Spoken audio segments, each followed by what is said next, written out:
तो सबसे पहले जो है ना, इस क्वेश्चन में ये कहते हैं कि what will be the output of the following code. इस कोड का आउटपुट क्या होगा? तो यहाँ पर a इज इक्वल टू 5 है, b इज इक्वल टू 10 है। और आप यहाँ पर नोट करेंगे ना, ये जो दोनों हैं, ये दोनों पोस्ट इंक्रीमेंट है।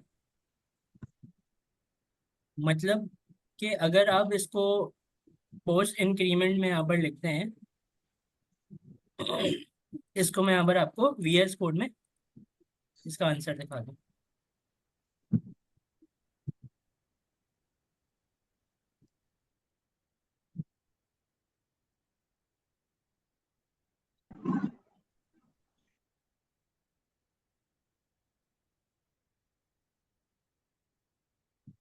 Late result is equal to a plus plus plus b plus plus console dot log.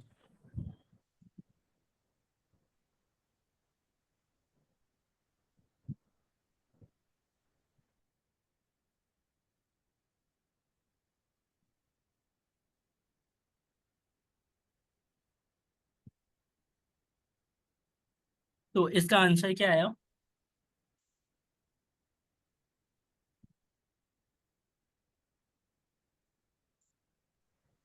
Sir 15। Sir मैंने 15 लगाया लेकिन 15। मेरा तो रॉन्ग आया। अच्छा, इसका आंसर 15 है। तो हमें ये पता कैसे चल रहा है? ऐसे पता चल रहा है कि ये जो हमारे पास पोस्ट इंक्रीमेंट है, इस जगह पर 1 प्लस नहीं होगा अभी। इस वक्त जब बाद में हम लिखेंगे तब ये शो कराता है हमें। तो इसके हिसाब से यहाँ पर अभी 5 आएगा, और यहाँ पर क्या आएगा? 10 आएगा। तो 5 प्लस 10, यहाँ पर 15 आ रहा है हमारे पास। और ये जो है 5 प्लस 10, ये इस रिजल्ट के वेरिएबल में सेव हुआ। हमने रिजल्ट को चेक किया तो 15 हमें मिला। ठीक है, ये समझ आ रही है बात? अच्छा, जिन्होंने 16 लगाया था, उन्होंने क्या सोच के 16 लगाया था? मतलब देखें, या तो आप 17 लगाते, 16 तो समझ नहीं आती लॉजिक। या तो आप 17 लगाते या 15 लगाते। 16 जो है ना, वो उसकी कोई लॉजिक नहीं बन रही, क्योंकि पोस्ट इंक्रीमेंट है। या तो यहाँ पर आप ये गलत कंसिडर करें कि ये 6 हो जाएगा, और ये जो है 11 हो जाएगा। तो अभी कितना हो गया? 17। 17। तो ये गलत है वैसे तो, लेकिन अगर आप 17 कहते हैं तो समझ आती है कि आपको पोस्ट इंक्रीमेंट में कंफ्यूजन है। लेकिन अगर आपने 15 को समझ लिया है कि 15 किस तरह आ रहा है, तो पोस्ट इंक्रीमेंट आपको क्लियर है। अच्छा, यहाँ पर है किस तरह कि ये बाद में दिखाता है। पोस्ट इंक्रीमेंट जो वैल्यू इंक्रीमेंट करता है ना, 1 प्लस करता है, वो बाद में दिखाता है, उस वक्त नहीं दिखाता। अभी यहाँ पर ये पुरानी वैल्यू दिखाएगा। इस तरह है। तो फिर आगे चलते हैं। What will be the output of the following code. अच्छा, एक्स है 5 नंबर के बराबर, वाई है 5 स्ट्रिंग के बराबर, और ट्रू होगा सर। ये ट्रू होगा। बिल्कुल, ये ट्रू क्यों होगा? ये ट्रू इसलिए होगा क्योंकि अगर आप 3 इक्वल का साइन लगाकर इसे चेक करते हैं, तो वो डाटा टाइप के साथ चेक करता है। और अगर 2 इक्वल का साइन लगाकर आप चेक करते हैं, तो डाटा टाइप के साथ चेक नहीं होता, सिर्फ वैल्यूज चेक होती हैं। स्ट्रिंग में 5 लिखा है आपने, नंबर में 5 लिखा है, वैल्यूज दोनों की बराबर है। डाटा टाइप भले अलग है, वैल्यूज बराबर है। और 3 इक्वल का जो साइन है ना, वो डाटा टाइप की चेकिंग करता है। 2 इक्वल जो है वो डाटा टाइप की चेकिंग नहीं करता। तो ये क्या होगा? ये ट्रू हो जाएगा। What will be the value of rest. तो ये जो sorry, what will be the value of result. तो a इज इक्वल टू 10 है, नंबर वाला 10 है। a is equal to 10।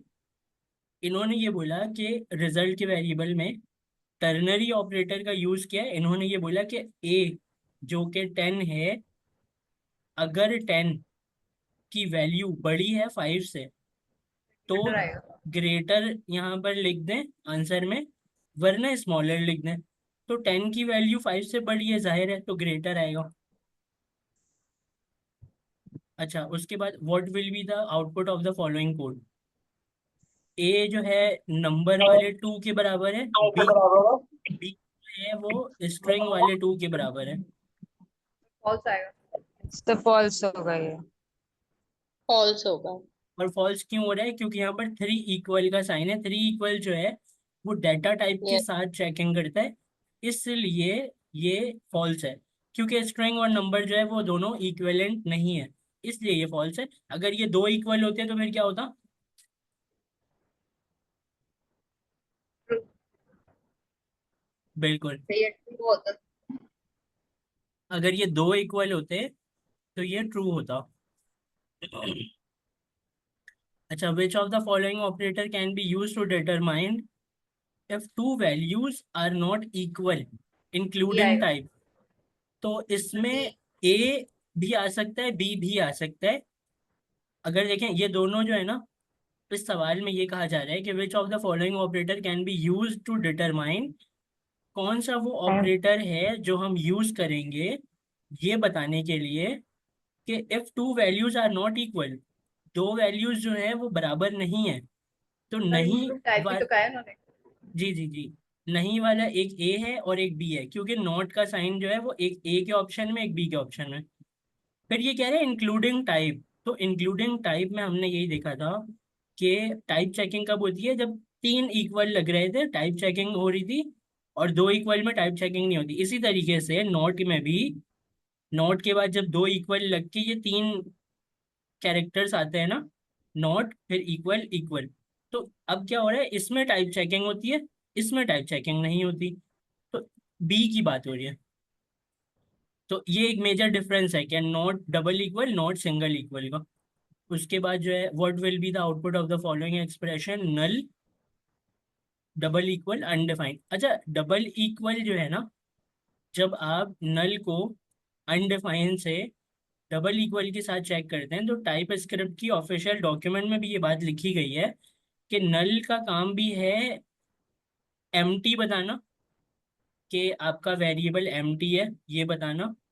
Undefined का काम भी है आप ये बताना कि आपका वेरिएबल एम्प्टी है, उसको कोई वैल्यू डिफाइन नहीं की गई है।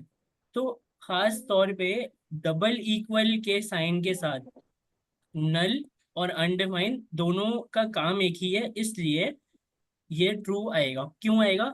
क्योंकि टाइप स्क्रिप्ट वालों ने ये बात बोली है कि जो नल और अनडिफाइंड को जब आप डबल इक्वल के साथ चेक करते हैं ना, तो वो इसलिए ट्रू आता है क्योंकि दोनों का काम एक ही है। नल भी यही बताता है कि आपकी वैल्यू खाली है, अनडिफाइंड भी यही बताता है कि आपकी वैल्यू जो है वो खाली है, इसलिए जो है वो नल और अनडिफाइंड बताया जाता है आपको डबल इक्वल के साथ। ट्रिपल इक्वल के साथ ऐसा नहीं है। ट्रिपल इक्वल क्योंकि स्ट्रिक्ट टाइप चेकिंग करता है, तो नल और अनडिफाइंड जो है वो फिर फॉल्स आएगा, डबल इक्वल के साथ ट्रू आएगा। सर सिंगल हो तो। सिंगल तो वैल्यू, सिंगल आप चेक करने के लिए नहीं करते हैं ना, वैल्यू असाइन करने के लिए करते हैं। सिंगल इक्वल आप ये देखें, यहाँ पर सिंगल इक्वल से आप क्या कर रहे हैं, ए में 5 की वैल्यू सेट कर रहे हैं।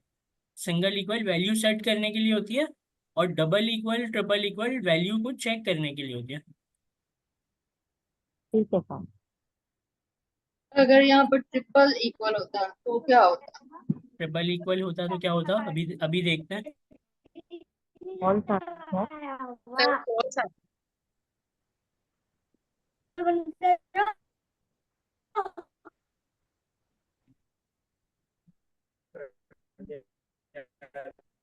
ट्रिपल इक्वल में ये फॉल्स है। अगर इसको मैं डबल इक्वल के साथ चेक करूं तो ये ट्रू है। ट्रू क्यों है? क्योंकि टाइप स्क्रिप्ट वालों ने ये बात बताई है कि नल का काम भी आपकी वैल्यू को खाली बताना है, अनडिफाइंड भी वही बताता है। तो जब आप इसको डबल इक्वल के साथ चेक करते हैं, तो दोनों का काम क्योंकि एक ही जैसा है, इसलिए डबल इक्वल के साथ ये ट्रू है। नल जो है वो अनडिफाइंड के ही बराबर है। और अगर आप इसको ट्रिपल इक्वल के साथ टाइप चेकिंग भी करते हैं, तो टाइप चेकिंग में फिर ये चीज़ फॉल्स हो जाती है। तो क्लियर है ये double equal triple equal? Yes sir. Sir. Yes sir. ये नल एक अलग टाइप है और अनडिफाइंड एक अलग टाइप। जी हाँ, जब भी आप कोई वैल्यू की जगह आप डिफाइन कुछ नहीं करते हैं ना, तो यस। क्या होता है कि अनडिफाइंड बाय डिफॉल्ट आता है। और नल जो है वो बाय डिफॉल्ट नहीं आता, नल या तो आप सेट कर रहे होते हैं सेट करते हैं। हाँ, अनडिफाइन तो आपके पास आ जाते हैं, जैसे कि फंक्शन रिटर्न कराया तो उसमें कुछ रिटर्न नहीं कराया तो अनडिफाइंड रिटर्न हो जाता है। तो है, सर अब हम आगे आते हैं, which operator is use to concatenate. Concatenate मतलब प्लस कराना। करना। मतलब प्लस जो है ना, प्लस वो हम जब दो नंबर को आपस में ऐड करते हैं तो हम कहते हैं हमने प्लस कराया है। लेकिन जब दो नाम को आपस में ऐड करते हैं, मतलब दो स्ट्रिंग को जब आपस में ऐड करते हैं तो हम उसे कहते हैं कि कॉनकैटिनेट कराया है हमने। तो इसका आंसर जो है वो प्लस ही आएगा। प्लस ही कॉनकैटिनेट कराता है दो नाम को। उसके बाद जो है, what does the type of operator do in TypeScript. तो टाइप ऑफ से ना आप किसी भी चीज की टाइप चेक कर सकते हैं। टाइप टाइप टाइप ऑफ एक कीवर्ड है। अगर आपको जैसे देखना है ये एक्स की डाटा टाइप क्या है, तो आप यहाँ पर लिखें टाइप ऑफ।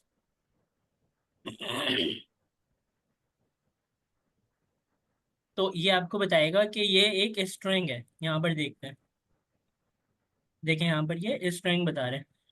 और अगर मैं वाई की टाइप ऑफ चेक करूँ तो वो नंबर बताएगा। तो ये जो है ये नंबर है। तो टाइप ऑफ क्या करता है, वो हमें डाटा टाइप बता देता है कि वेरिएबल की डाटा टाइप है क्या।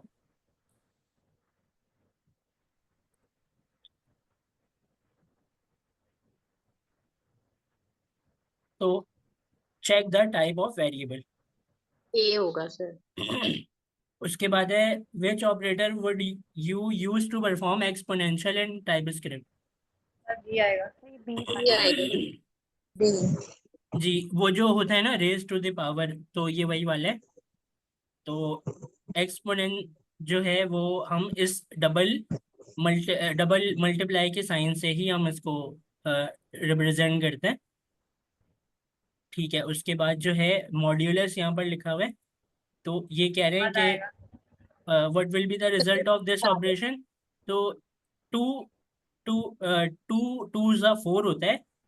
और ये इस तरह है ना कि देखें, अगर मतलब यहाँ पर आपने फाइव लिखा है तो यहाँ पर वन बच जाएगा। और टू टू ज़ा फोर है, तो ये जो ये है ना ये रिमाइंडर है। ये इसकी बात हो रही है कि क्या बचा, तो वन बचा यहाँ सर पर। जैसे यहाँ पे फोर मॉड्यूलर टू होता सर, और फोर कंप्लीटली डिवाइड हो जाता, तो जीरो फिर फिर जीरो आता है। जीरो आता। जी, जो कंप्लीटली डिवाइड हो जाएंगे उसमें जीरो आएंगे। जी। अच्छा, which operator is use to combine multiple condition in TypeScript. तो वो कौन सा ऑपरेटर है जिसकी मदद से आप मल्टीपल कंडीशन को चेक करते हैं। तो देखें, अगर आप और का साइन लगाएंगे तो और का साइन क्या करता है, एक को देखता है। और अगर एक ट्रू हो जाए तो आगे वाली चीज़ नहीं देखता वो, फिर वो काम चला देता है। मतलब अगर आपने तीन कंडीशंस लिखी हैं, जैसे कि वेरिएबल, एक नेम का वेरिएबल है, यहाँ पर मैं आपको करके दिखाता हूँ। लेट नेम का एक वेरिएबल है जो जिसकी वैल्यू था है। तो अगर आप इफ कंडीशन में यहाँ पर लिखते हैं ना कि अगर नेम जो है वो बराबर हो नल के, और अगर नेम जो है वो बराबर हो अनडिफाइन के, तो और नेम जो है वो बराबर हो एम्प्टी स्ट्रिंग है, ये कंडीशन है, इस तरह लिखती है ना। तो ये क्या करता है, और ऑपरेटर ये आपके पहले वाले को देखता है। अगर ये फॉल्स है तो फिर ये आगे वाले को देखता है। अगर, अच्छा, अब इसका जो ये जो जिसके बीच में है ना ये, मतलब अपने राइट साइड और अपने लेफ्ट साइड, ये किसको सिर्फ रिप्रेजेंट कर रहा है, अपने राइट साइड को, अपने लेफ्ट साइड को। अगर यहाँ पर तीन कंडीशंस लिखी हैं, आप समझिएगा यहाँ पर क्या है, एक लेफ्ट साइड है, एक राइट साइड है, और बीच में ये लगा हुआ है। तो ये सबसे पहले देख रहा है कि ये क्या है, ट्रू है या फॉल्स है। ये फॉल्स है, ठीक है ना। नेम जो है वो ताहा के बराबर, नल के बराबर नहीं है। तो ये फॉल्स हो गई। अब जब ये फॉल्स हो गई तो ये इसको देखेगा। अब जब ये इसको देखेगा तो जाहिर है नेम ताहा के बराबर है, ये भी फॉल्स है। तो इन दोनों का रिजल्ट क्या वो कर देगा, फॉल्स। ठीक है। अब ये जो फॉल्स है ये इस देखें, ये अब राइट साइड पर है, सॉरी लेफ्ट साइड पर है, ये राइट साइड पर है। इन दोनों के बीच में दोबारा से और ऑपरेटर आ गया। अब ये वाला जो और ऑपरेटर है, ये अपने लेफ्ट को अपने राइट को देखेगा। फॉल्स पहले ही रिजल्ट आ चुका है इसकी लेफ्ट का, ये राइट की तरफ जाएगा, राइट को देखेगा, ये भी फॉल्स है। अगर लेट सपोज यहाँ पर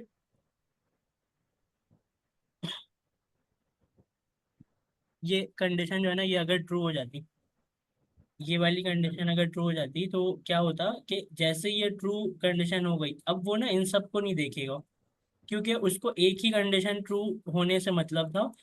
और ऑपरेटर यही करता है कि अगर उसको एक कंडीशन ट्रू मिल जाए तो वो आपका आगे प्रोसेस करवा देता है। और ऑपरेटर के साथ ही है।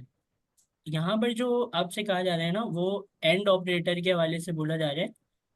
एंड ऑपरेटर में क्या है कि वो लाजमी चेक करता है। अगर मैं इसको एंड कर दूँ ना, तो एंड में बिहेवियर इसका कैसे चेंज हो रहा है, अब देखिएगा। देखें इसमें क्या हो रहा है कि अब ये बात हो रही है, इसको मैं नल कर देता हूँ,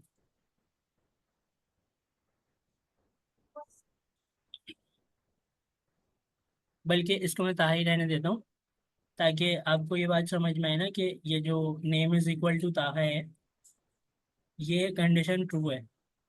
और ये कंडीशन ट्रू है, उसके बावजूद भी आपके इफ का कोड नहीं चलेगा।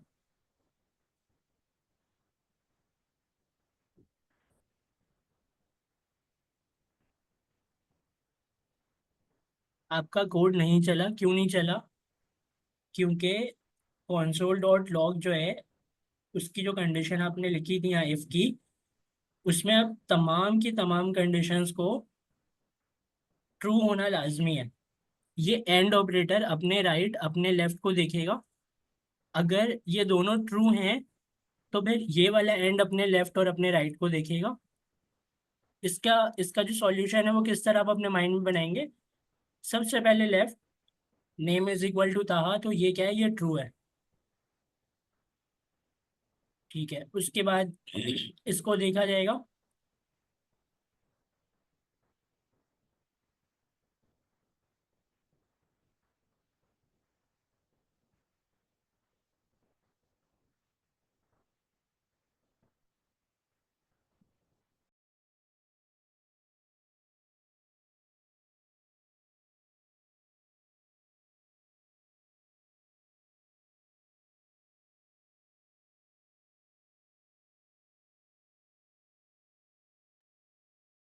जी हेलो, आपको आवाज़ आ रही है मेरी?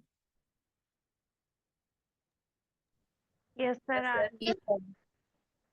जी, तो ट्रू जो है ना, true name is equal to जो अनडिफाइन है,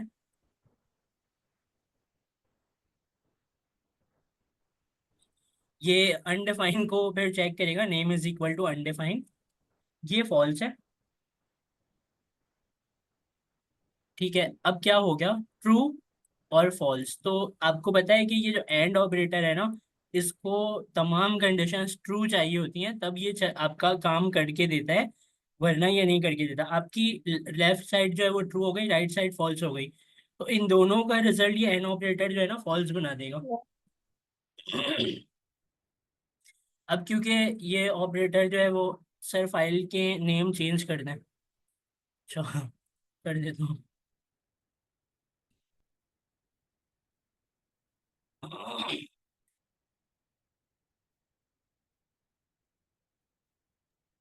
और सर आपने मल्टीपल टास्क का लिखा था ना, तो मुझे तो फौरन टीएससी और एंड नोट ध्यान में आया, तो इसलिए मैंने एंड पे करा। जी जी, तो वो ये क्या करता है, ये अपने तमाम की तमाम जितने भी कंडीशंस आपने यहाँ पर लिखे हुए हैं, सही हुआ है। तो मैंने मैंने तो तुक्का मारा, सही हुआ। वो शायद तुक्का ही मारा था मैंने भी। वो इसलिए गलत लगा हुआ है, होगा, अलग वो अलग इसलिए किया लगा हमारा। होगा क्योंकि आपने आपको पता है ना, प्रॉपर्टी में जब ये क्वेश्चन मार्क लगा देते हैं तो उसको नलेबल बना देते हैं हम। जी जी और यहाँ पर नलिश लिखा जी हुआ है, तो इस तरह ये आपके साइन में मैच हो गई होगी चीज़। लेकिन इसका काम जी देखें, बहुत ज़बरदस्त काम है इसका भी। ये क्या करता है कि लेट, अगर मैं यहाँ पर ए लिख रहा हूँ और ए को मैं कर, अच्छा ये जो है ना, इसके नाम से देखें, इसका नाम क्या है, नलिश। तो नल और नल और अनडिफाइंड, नल और अनडिफाइंड, ठीक है। तो ए को मैं कर देता हूँ नल के बराबर, ठीक है, और मैं इसको कर देता हूँ बी को अनडिफाइंड के बराबर, और एक बनाता हूँ मैं सी, इसको मैं कर देता हूँ 5 के बराबर। अब मैं कंसोल डॉट लॉग कराता हूँ, ठीक है। अब मैं लिखता हूँ यहाँ पर ए। अब मैंने कंसोल से क्या बोला कि मुझे ए की वैल्यू दिखा दें, यही बोला है मैंने कंसोल से ना, ए लिखकर मैंने क्या बोला, मुझे ए की वैल्यू दिखा दें। ए की वैल्यू क्या है, नल है, चेक करते हैं। मैंने क्या नाम रखा है, main.js, तो इसकी वैल्यू नल है, ठीक है। अब मैं कहता हूँ कि मुझे ना बी की वैल्यू दिखा दें, तो वो मुझे अनडिफाइंड दिखा देगा। मैं ऐसे कहूँगा सी की वैल्यू दिखा दें, तो वो मुझे 5 दिखा देगा, ठीक है। लेकिन अब मैं क्या कर रहा हूँ, एक स्पेशल कैरेक्टर इसका सिंबल का यूज कर रहा हूँ। अब मैं इससे कह रहा हूँ कि मुझे ना ए की वैल्यू या फिर सी की वैल्यू दिखा दें। तो ये क्या कर रहा है, इसको ना ये देखता है कि अगर कोई वैल्यू जिसके बीच में ये आ रहा हो और उसकी कंडीशन लेफ्ट साइड वाले की अगर नल या अनडिफाइन है, तो वो उसको स्किप करके, नजरअंदाज करके आगे वाले को देखता है कि क्या इसके पास कोई नल और अनडिफाइन के अलावा कोई वैल्यू है। तो इसके सी के पास क्या है, 5 की वैल्यू है, तो वो आपको 5 दिखाएगा, ये आपको 5 दिखा देगा।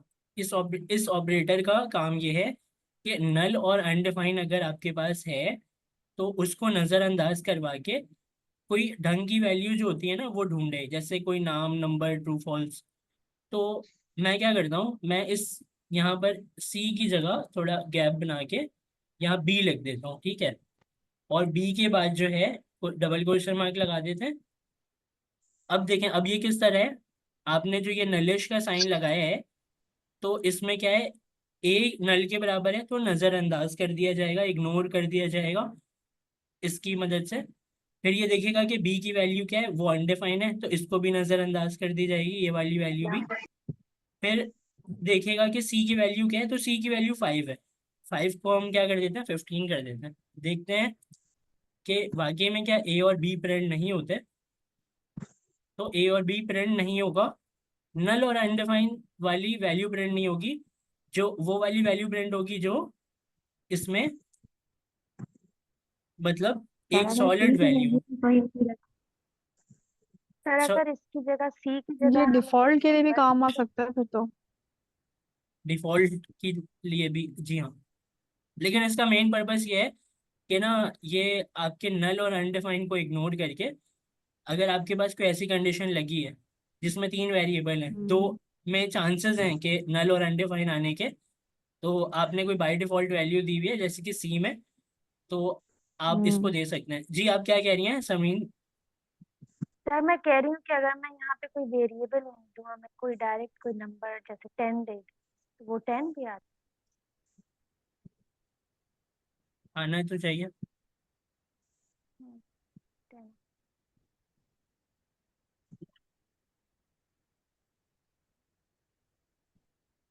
क्लियर है, ये आगे चलें। जी जी सर बिल्कुल।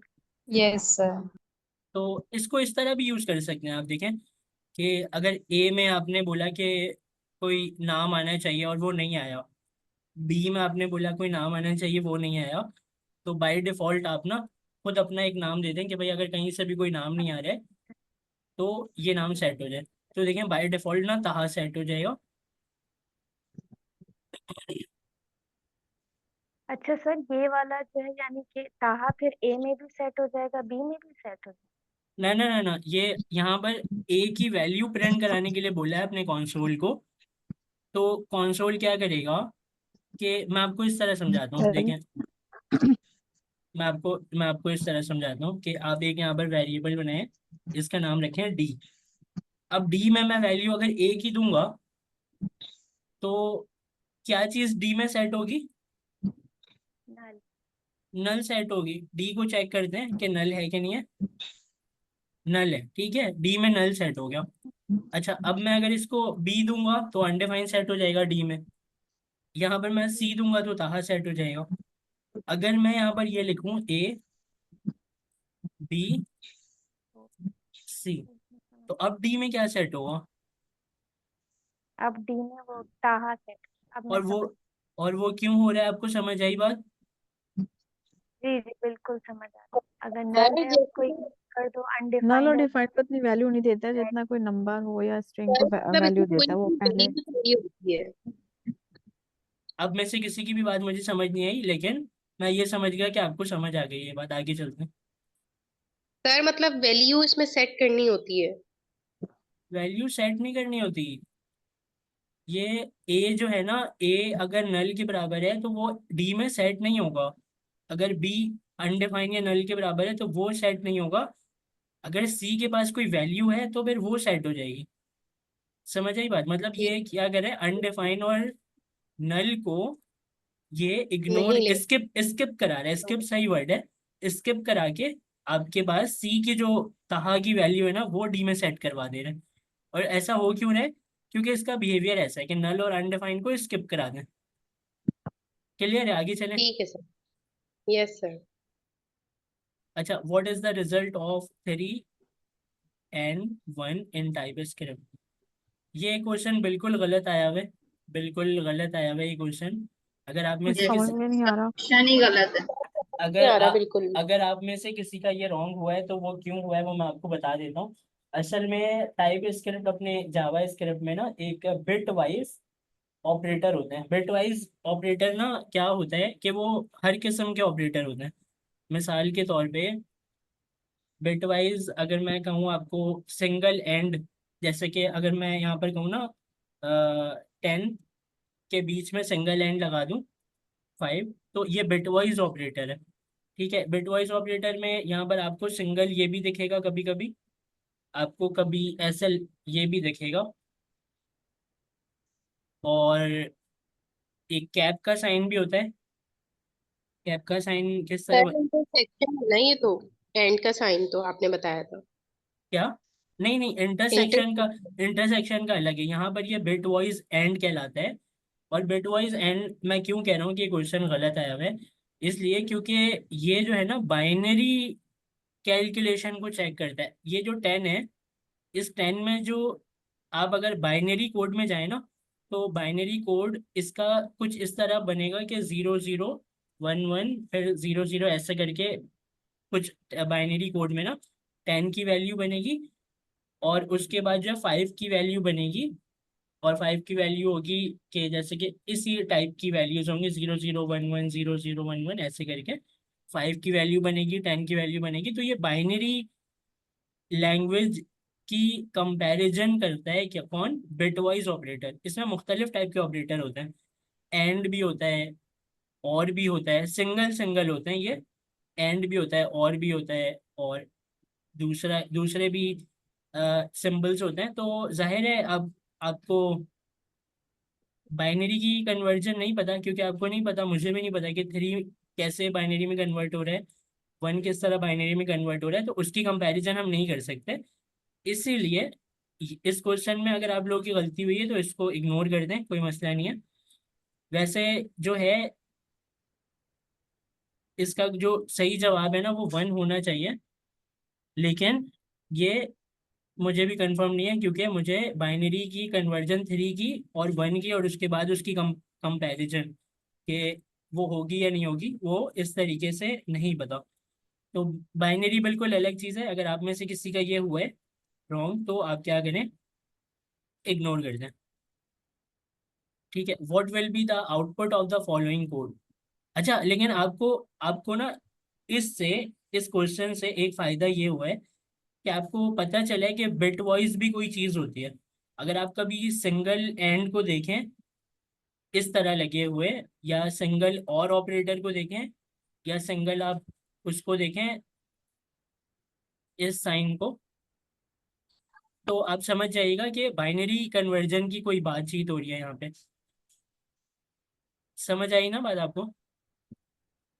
सर ये पढ़ लेंगे ना हम लोग बाद में। नहीं, वो ये मेरा नहीं ख्याल है कि हमें पढ़ाया जाएगा। तो खैर, व्हाट विल बी द अच्छा। Output of the following code. Following code का आउटपुट क्या होगा, यहाँ पर ये कह रहे हैं कि 10, स्ट्रिंग वाला 10, फिर नंबर वाला 10। तो false ए होगा अगर बी के बराबर है, और टाइप चेकिंग हो रही है क्योंकि 3 इक्वल के साइन है, तो नंबर वाला 10 स्ट्रिंग वाले 10 के बराबर तो होता ही नहीं है, तो ये फॉल्स है। और फॉल्स को आप चेक कर रहे हैं कि इस तरह ये कर लें कि जो आपका बी है, बी स्ट्रिंग वाला 10 है, ठीक है, बी स्ट्रिंग वाला 10 है। और जो सी है वो क्या है, वो है नंबर वाला नंबर वाला 10। लेकिन ये इस तरह नहीं होगा, ये इस तरह नहीं अच्छा होगा, सर। ये इस तरह नहीं होगा, ये इस तरह होगा कि नंबर वाला 10 स्ट्रिंग वाले 10 के बराबर है कि नहीं है। तो ये ए ट्रिपल इक्वल बी का जो आंसर है वो फॉल्स आएगा। और फॉल्स जो है वो 10 के बराबर है कि नहीं है, तो वो भी फॉल्स आएगा, तो इसलिए इसका आंसर फॉल्स है। सर इसका ट्रू आएगा आंसर। इसका ट्रू क्यों आएगा? क्योंकि सर बी में भी 10 है और सी में भी 10 है, और वो टाइप चेक नहीं कर रहा। लेकिन ये तो कर रहे हैं ना। ये तो हो गया था ना सर, इसकी बात है। आप चेक करें सर। देखें, 10,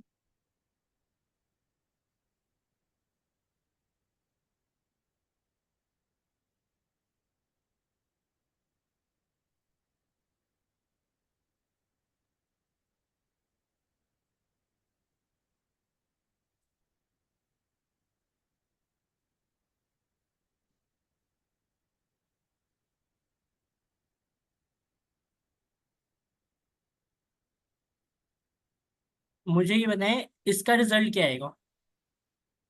सर इसका तो फॉल्स आएगा। इसका फॉल्स आएगा, ठीक है। जी।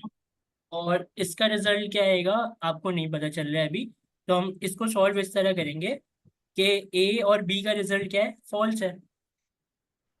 Yes sir. और फॉल्स जो है वो क्या सी के बराबर है, सी की वैल्यू 10 है। तो क्या फॉल्स 10 के बराबर है? नो। तो इसका आंसर नो इसलिए सर। फॉल्स है, इसलिए फॉल्स है इसका आंसर। समझ आई बात? सर मैंने ट्रू लगाया था और शायद सही हुआ था वो। ट्रू लगाया था आपने और सही हुआ था, तो फिर आंसर ही गलत होगा। देख लेते हैं यहाँ पर। तो इसका आंसर फॉल्स है। तो वो अच्छा इसलिए है फॉल्स। क्योंकि ए बी के बराबर नहीं है, तो यहाँ पर क्या आ गया, फॉल्स। और क्या फॉल्स जो है वो सी के बराबर है, सी की वैल्यू क्या है, 10 है। सर मैंने तो यहाँ पास और लगा दिया तो फिर में लिखते सर ही अगर पास 10 की जाता है। जगह हाँ 0 होता तब ये फिर बराबर होता, नहीं नहीं, हम फॉल्स ही वैल्यू। नहीं नहीं, हम इस तरह करते हैं कि ये भी सही है, 0 ही लिख देते हैं और चेक करते हैं। देखें ट्रू, क्योंकि तब ये फॉल्स जो है ना वो 0 के बराबर 0 होता के है, बराबर। और जो ट्रू होता है वो 1 के बराबर होता है। इस तरह भी कर सकते हैं आप इसको, इस तरह भी कर सकते हैं। अगर आपको ये वाली बात समझ में नहीं आई तो आप क्या करें, यहाँ पर लिखें फॉल्स। सी जो है वो फॉल्स के बराबर है। और ये क्या है, ए बी। अब आपको पता है ना कि ये वाली चीज़ फॉल्स है। क्यों फॉल्स है? क्योंकि यस एक सर। नंबर वाला 10 है, एक स्ट्रिंग वाला 10 है, और टाइप चेकिंग हो रही यस। है, तो इसलिए फॉल्स है। तो इसका आंसर फॉल्स को जब आप देखेंगे कि फॉल्स क्या फॉल्स के बराबर है, सी की वैल्यू क्या है, फॉल्स है, यहाँ फॉल्स लिख देते हैं। False. A triple equal B का रिजल्ट क्या आएगा, फॉल्स आएगा। तो क्या फॉल्स फॉल्स के बराबर है? क्या फॉल्स फॉल्स के बराबर होता है? यस। तो इसका आंसर ट्रू आ जाएगा। देखें, ट्रू आ गया। इस तरह हो रही है। तो ऐसे कैलकुलेट करेंगे तो गलती के चांसेस कम होंगे। तो इसका आंसर फॉल्स है। उसके बाद what will be the output of the following code. इसका आंसर आप लोग बताएं, ये वही है, नलेश ऑपरेटर है, इसका आंसर आप लोग बताएं। सर इसका आंसर तो आएगा। क्या आएगा? 0, और वो क्यों आएगा?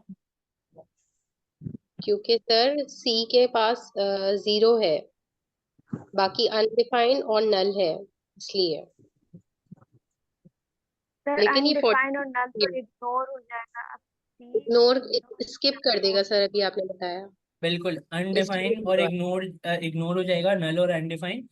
ए भी इग्नोर हो जाएगा, बी भी इग्नोर हो जाएगा, सी के पास वैल्यू है 0, तो 0 वाली वैल्यू जो है वो आ जानी चाहिए यहाँ पे।